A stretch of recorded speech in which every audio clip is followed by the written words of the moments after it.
Bien, hoy es miércoles, pero a pesar que hoy tendríamos que estudiar alajá, pero como ayer no pudimos dar shiur, entonces vamos a estudiar Tania y si Dios quiere, Bezrat Hashem, en lo posible, mañana haremos un shiur especial para estudiar la alajá, así no nos atrasamos con ningún shiur.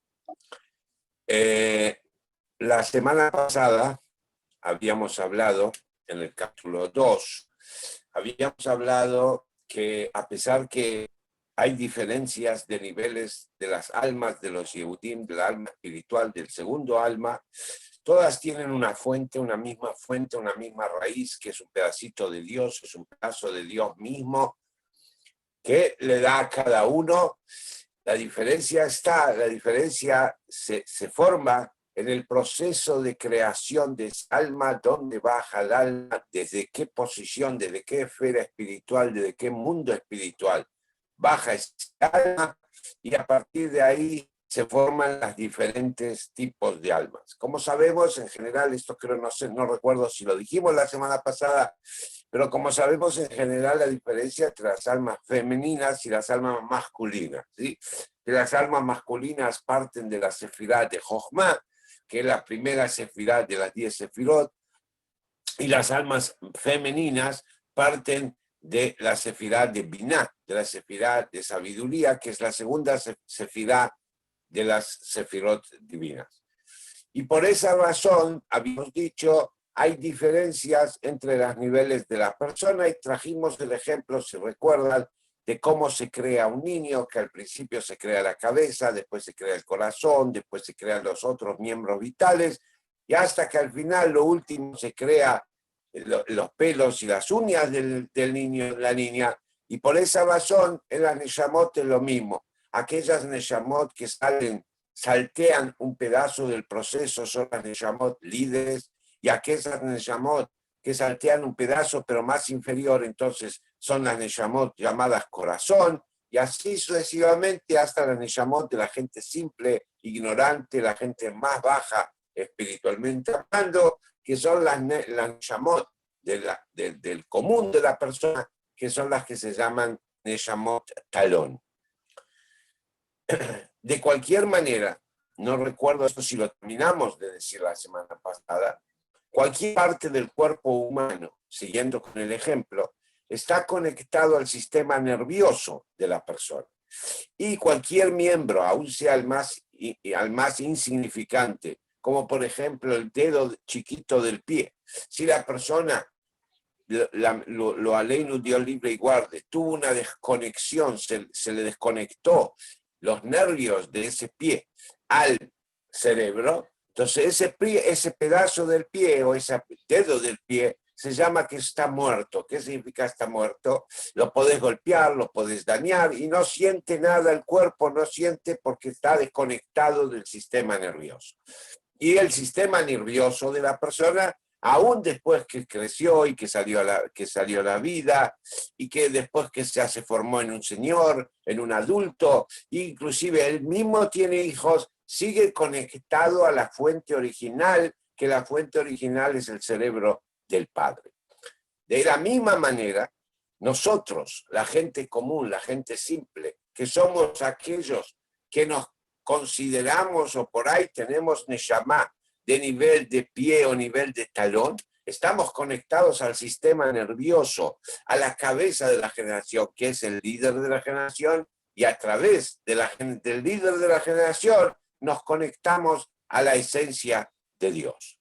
Por esa razón, Dios impuso en la Torá que siempre tiene que haber un líder, que nosotros debemos creer en Dios y también debemos creer en sus servidores, como fue Moisés y los profetas que siguieron, y hacerles casos a ellos y hacer lo que ellos nos dicen, siempre y cuando que nos encaminen en el camino de la Torá y las mitzvot.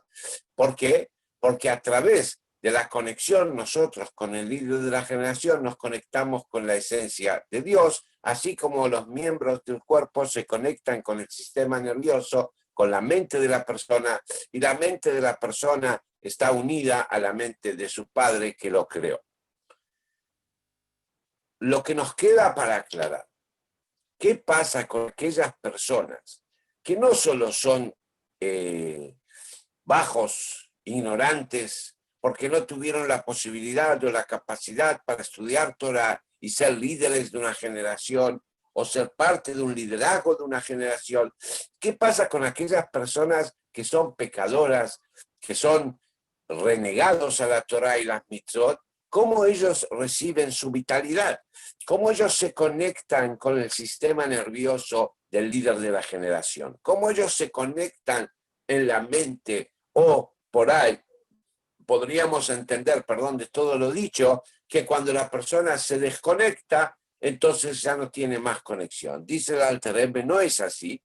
Los pecadores y renegados de la generación, que no quieren conectarse con el líder de la generación, que no quieren conectarse con el sistema nervioso, se conectan igual, pero a través de una forma indirecta, sin que ellos lo quieran, sin que ellos lo sepan. De alguna manera, en forma indirecta, siguen conectados, siguen unidos. Pero siempre en la alimentación de los niveles del alma espiritual de la persona, tanto en los niveles que son llamados nefesh, alma, o los niveles que son llamados ruach, espíritu, o los niveles que son llamados neshama, como enseguida vamos a ver, están conectados con los niveles de nefesh, ruach, neshama, de alma, espíritu y neshama, del líder de la generación o de los líderes de la generación. ¿Qué es nefesh, ruach y neshama? ¿Por qué hablamos de 3 niveles en el alma? Y quiero aclarar esto porque a continuación va a hablar un poco de esto y tenemos que tener el conocimiento mínimo de este concepto. El alma está compuesta por 5 niveles. En general, hay 3 niveles más inferiores que se conectan con el cuerpo. Nefesh, Ruach y Neshama. ¿Sí? Nefesh es la parte del alma que se conecta con la mente de la persona, con el pensamiento de la persona. Ruach es la parte del alma que se conecta con el poder de hablar de la persona.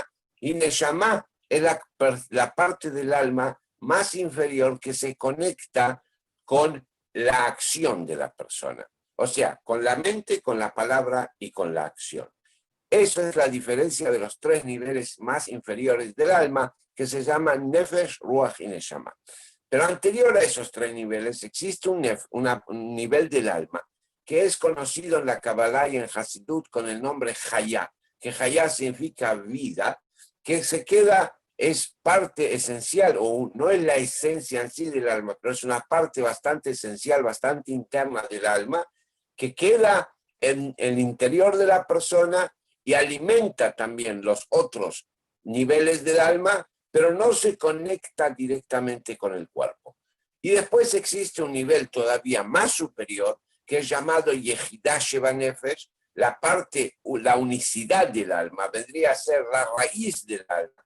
Lo que está conectado con Dios, esa parte no entra directamente a la parte física de la persona, queda en la conexión espiritual desde afuera del cuerpo, pero no penetra adentro del cuerpo. Por eso decimos siempre que Yehidah Sheva Nefesh, que la unicidad del alma, el nivel más alto del alma, siempre es puro, siempre, aunque la persona peque y aunque la persona cometa errores, y aunque la persona transgreda y ensucie su alma de alguna manera, pero el Yehidah Sheva Nefesh, esa parte esencial del alma, esa parte que es su raíz, que no entra en la parte física y que directamente no tiene ninguna conexión ni con el pensar, ni con el hablar, ni con la acción de la persona, eso siempre está puro y siempre está limpio. ¿Ok?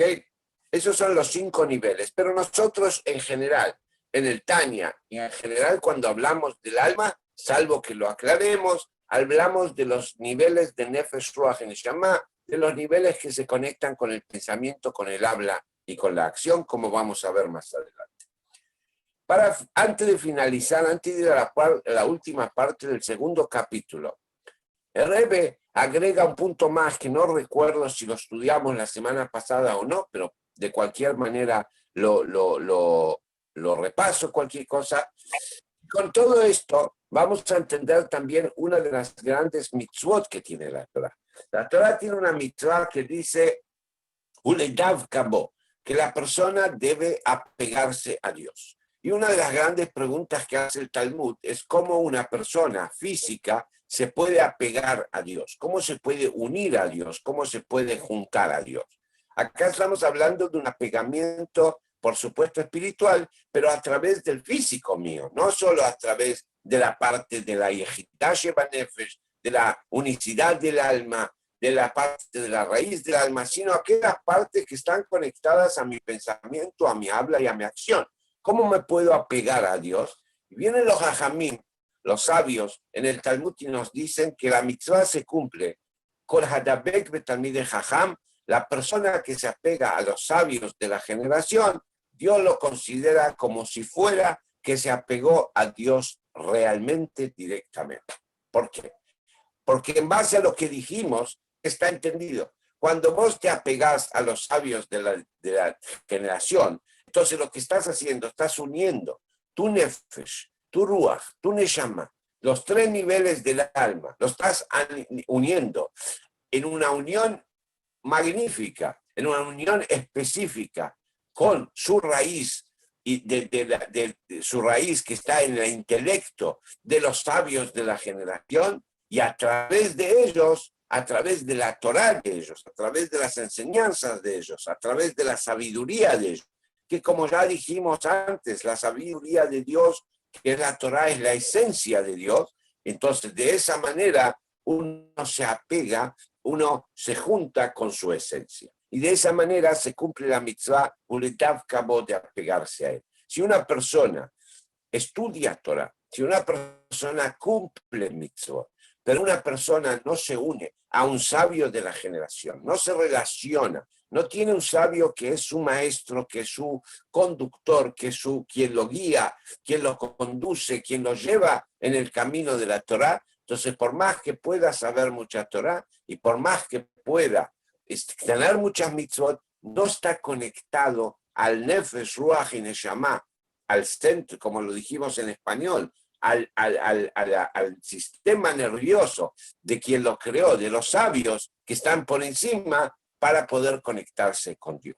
Por eso, inclusive los grandes Talmidei Jajamim también tenían un maestro, también tenían un rabino que los guiaba, que los llevaba, un líder que los llevaba, aunque eran grandes sabios y aunque eran grandes cumplidores de la Torá y la mitzvot, tenían también un líder que cual los guiaba y los llevaba. Vamos a entrar en el último cuestionamiento de este segundo capítulo. En base a todo lo que dijimos, nosotros entendemos, ¿cómo puedo yo lograr tener un alma superior o un alma inferior? Cuando yo nací, ¿quién decidió qué alma me van a dar?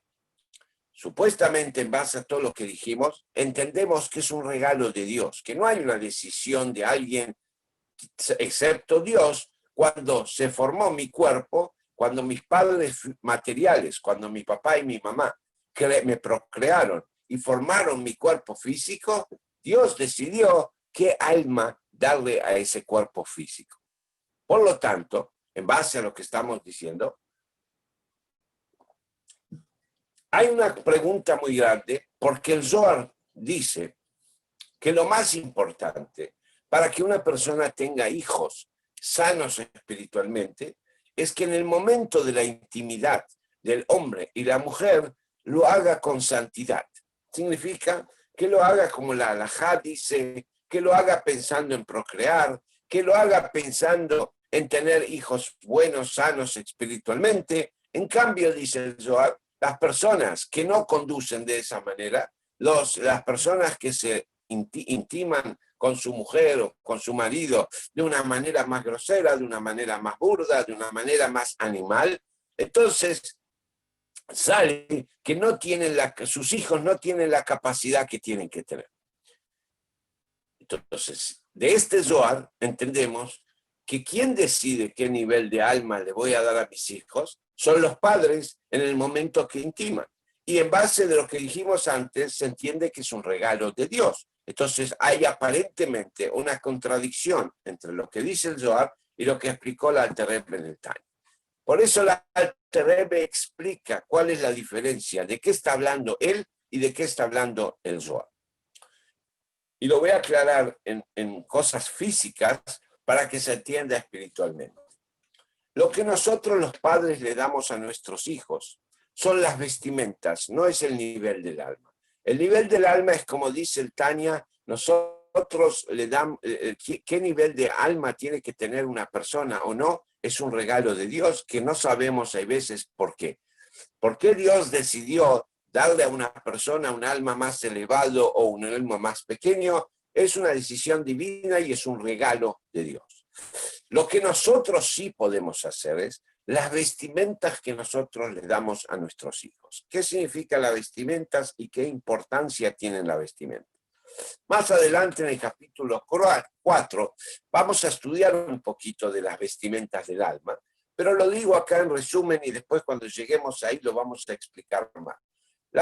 El alma, como dije recién, sus 3 niveles de Nefesh, Ruach y Neshama, se comunican con el cuerpo, con conductos. No se comunican, no tienen una conexión directa alma-cuerpo, sino se comunican a través de lo que nosotros llamamos conductos. Y el Nefesh se comunica con el cuerpo a través del conducto del pensamiento. Hay un conducto que relaciona la parte de Nefesh con la parte del pensamiento humano. Después hay un conducto que conecta al Ruach con el poder de hablar de la persona, el poder de expresar, el poder de dialogar, el poder de explicar. Y después hay otro conducto, que es el conducto de la Neshama, que se conecta con la acción de la persona, cuánto la persona puede hacer, cuándo la persona puede lograr en la acción.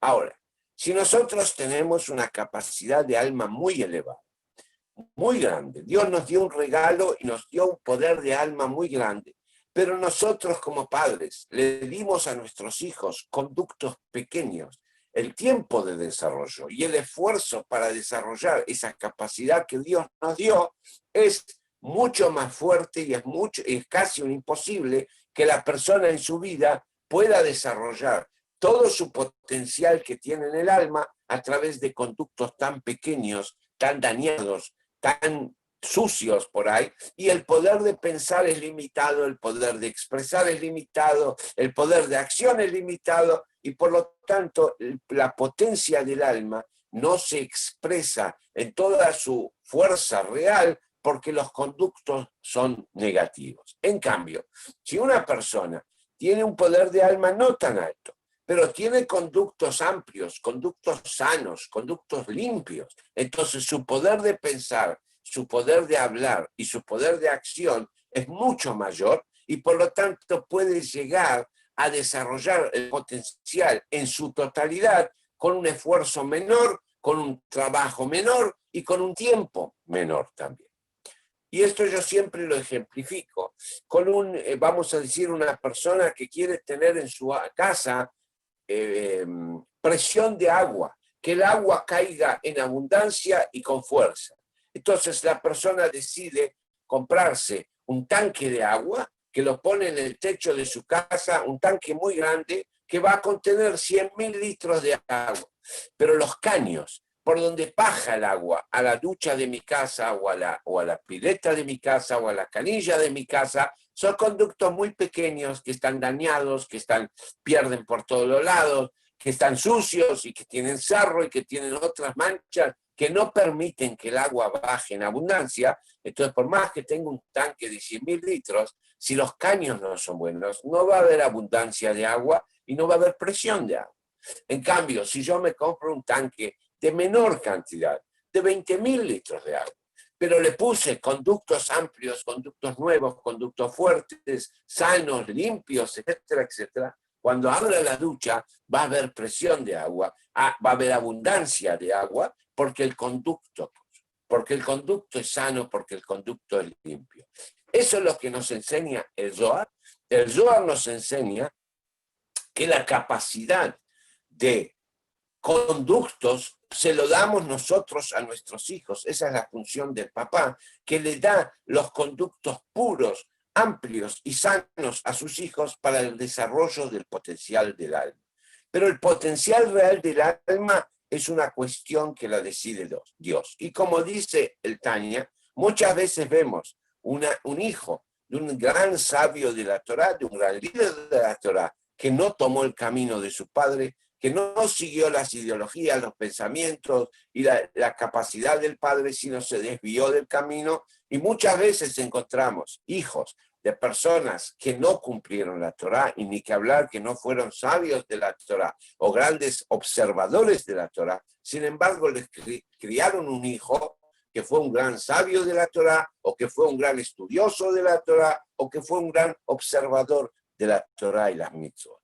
Eso es porque el regalo del alma no depende del papá y la mamá. El regalo del potencial del alma depende exclusivamente de Dios, y hay veces no sabemos por qué Dios lo hace. Hay veces, sí es verdad que hay veces hay un mérito de algún antepasado, como encontramos, por ejemplo, en Baal Shem Tov, que es sabido que el Baal Shem Tov los papás del Baal Shem Tov eran personas que, a pesar que no eran ignorantes, Rabbi Eliezer se llamaba el papá del Baal Shem Tov, era una gran persona, pero él tenía una virtud específica, que él a los invitados los atendía como Abraham vino, como el patriarca Abraham.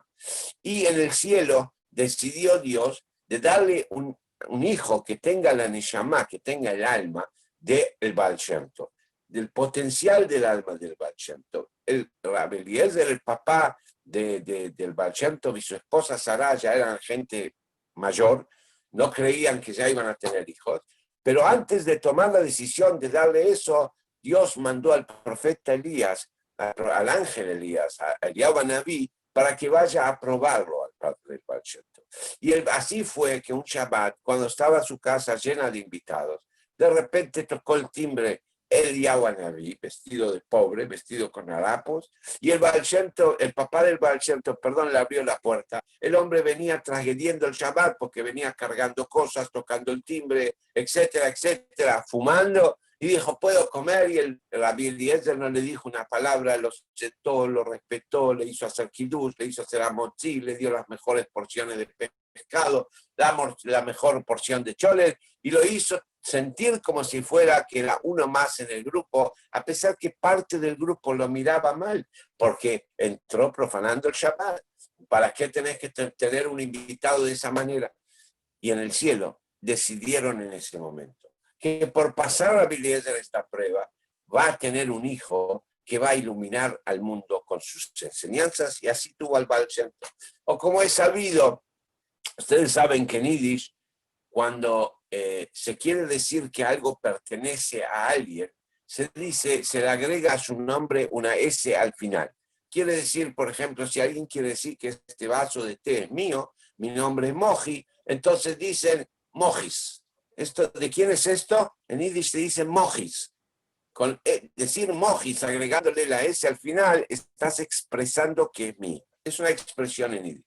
Hubo un compañero del Alter, muy famoso, que no manejó un grupo de Hasidim, pero sí dedicó su vida a juntar dinero y a hacer Balei Chuvá y a acercar a Yehudim a la Torá y a las mitzvot, y salvar a judíos que estaban prisioneros en diferentes cárceles de los Ares y rescatarlos. Y era un tzadik muy especial, y se lo conocía con el nombre Rabbi Lev Saras. Saras era la madre, Rabbi Lev de Sará, así le decía. Y todos preguntaban por qué lo llamaban en nombre de la madre y por qué no lo llamaban en nombre del padre. Porque en general, en épocas donde no había apellidos, entonces cuando se decía quién es fulano, se decía el nombre del padre. Es fulano, hijo de Mengano. Pero no se utilizaba el nombre de la madre. Y en este caso, lo llamaban Rebleib Sores, Rebleib, hijo de Sará. ¿Por qué? Y la verdad es que la mamá de él era la hija de un señor que tenía un kremche, ¿cómo se dice? Una cantina, que la arrendaba de un feudal de Rusia. Y todos los años pagaba una cuota anual. Y una vez cayó en la cantina el hijo del feudal, por supuesto un gentil polaco, y vio a la chica y se enamoró de la chica y quiso casarse con la chica. Y fue a insistirle al padre. que quiere casarse. Por supuesto, al principio el padre no quería saber nada y le decía, faltan chicas polacas, lindas y de buena familia, que te enamoraste de una judía, de la hija del cantinero, etcétera, etcétera.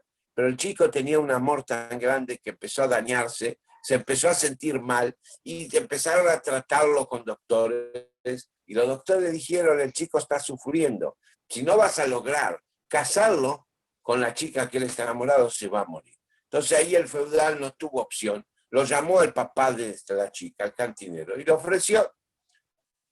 Y el papá no sabía qué contestar, no, pero usted sabe, nosotros somos judíos y nos casamos con judíos. Y el feudal se ofendió y le dijo, te voy a tirar al pozo, te voy a mandar a dar látigos y te voy a sacar la cantina. ¿Cómo yo te ofrezco ser mi consuegro? Yo te ofrezco a tu hija ser la nuera del feudal y yo le ofrezco todos los bienestares que puedes tener y vos venís con eso, judío, no judío, acá y allá. Y si no la vas a querer, si no lo van a aceptar por la buena, lo van a aceptar por la mala. En esa época en Polonia existía una ley que un feudal podía obligar a alguien a casarse, él o su familia, pero no podía obligar a una mujer casada a tomarla. Si la mujer estaba casada no podía hacer nada. Entonces seguida el hombre, el cantinero, fue a la casa, le contó a su hija la desgracia que cayó sobre sus cabezas y la hija tomó una decisión. Había en el pueblito, había un judío mayor, un señor grande, que tenía muchas enfermedades en su piel, que era muy pobre, que era como que tenía sarna y tenía otras enfermedades de piel, y la gente se alejaba de él, y era una persona que producía un poco de repulsión por su estado físico, y la chica decidió casarse con él. Dijo, rápido, armemos una jupá, no me voy a casar, y una vez que estoy casada, el feudal ya no puede hacer nada. Y así entregó su juventud, entregó su belleza, entregó sus mejores años de casarse con ese hombre mayor y enfermo, con tal de no ser llevada a la fuerza para el hijo del feudal. Cuando Dios vio esta actitud, prometió que de ese matrimonio van a ser un tzadik tan grande que va también a iluminar al pueblo judío. Y así nació el hijo Reblei. Y por eso, recordando que el mérito de su capacidad, el mérito de su potencial que Dios le dio, era de la madre. Por lo que hizo la madre, lo llamaban Reblei Saras, Reblei el hijo de Sara. Vemos de acá que de gente simple, de gente común, por alguna acción que hicieron los padres, que Dios decidió darles el regalo, hay veces no son acciones del padre, hay veces son acciones de los abuelos, hay veces es la acción de algún antepasado, más que abuelo, o hay veces no hay ninguna obligación. ¿Por qué? Si no hay un regalo que Dios decidió que fulano o mengano va a tener un alma más potencial. Pero nosotros como padres tenemos que preparar a nuestros hijos sin medir el potencial que Dios le da de conductos sanos, de conductos limpios, de conductos puros, que eso lo hacemos nosotros en el momento que intimamos con nuestras esposas o con nuestros esposos, qué pensamientos tenemos, qué actitud tomamos y qué palabras usamos en base a esas cosas, a la santificación de ese momento, es donde nosotros le logramos dar a nuestros hijos conductos mejores. Hasta acá terminamos el segundo capítulo. ¿Se entendió hasta acá? ¿Hay alguna duda? Toda Rabat. Todo bien, Raf. Bien. Todo muy bien, Raf. Qué excelente clase. ¿Cómo? Excelente clase, Baruch Hashem. Toda Rabat. Gracias. Baruch Hashem, Raf. Baruch Hashem. Gracias. Voy a cortar un poquito antes, ya que terminamos el capítulo 2, para no dejar como la semana pasada la mitad de un capítulo. Si Dios quiere, la semana que viene seguiremos el capítulo 3.